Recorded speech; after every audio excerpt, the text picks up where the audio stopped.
మనోడి మధ్య బాగా news follow అయిపోతున్నాడండి బాబు. అందుకే ఎయిర్పోర్ట్కి ఏకంగా అన్ని ఏర్పాట్లు చేసుకుని వచ్చేసాడు. అట్టా ఉండాలండి. ఊరికే మనకు సదుపాయాలు కల్పించలేదని ఫీల్ అవ్వడం కంటే ఇట్టా మనమే తెలుసుకుని అన్ని తెచ్చేసుకోవాలన్న మాట. అది కాదమ్మా, ఆ తర్వాత ఎక్స్ట్రా లగేజ్ ఛార్జీలు కట్టించేసుకుంటారు కదా. ఏముంది అబ్బాయి, కావాలంటే ఆ లగేజ్ ఎయిర్పోర్ట్లోనే ఉంచేసి అయ్యో మర్చిపోయానండి అంటే సరిపోతులే.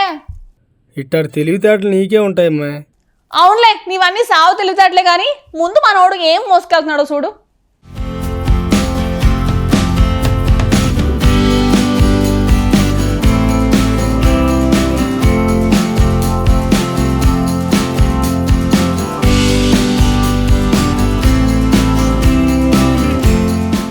ఆయన ఎక్కడికో ప్రయాణం చేయాలని ఫిక్స్ అయ్యాడు. అందుకోసం అన్ని ఏర్పాట్లు చేసుకున్నాడు. ఎయిర్పోర్ట్కు వచ్చాడు. ఎందుకైనా మంచిదని తనతో పాటు ఓ పరుపు కూడా తీసుకొచ్చాడు. దాంతోనే ఎయిర్పోర్ట్లోకి ఎంటర్ అయ్యాడు. ఈ వీడియో క్లిప్పు సోషల్ మీడియాలో హల్చల్ చేస్తోంది. ఇండిగో విమానాల రద్దు ఆలస్యం అవుతుండటంతో ఆ ప్రయాణికుడు ఎలాంటి ఏర్పాట్లు చేసుకున్నట్టున్నాడు. దీనిపైన నెటిజన్లు సెటైర్లు వేస్తున్నారు. ఓ ప్రయాణికుడు ఈపు వెనక పరుపు మోస్తూ బెంగళూరు ఎయిర్పోర్ట్ టెర్మినల్లోకి ప్రవేశించాడు. పరుపు కొన్నట్టుగా ఉన్న రసీదు, వారంటీ కార్డుతో పాటు పవర్ బ్యాంకును ఎంట తీసుకెళ్లాడు. ఇదంతా వేరే వ్యక్తి రికార్డు చేసి సోషల్ మీడియాలో పోస్టు చేశారు. అదిప్పుడు చక్కర్లు కొడుతోంది.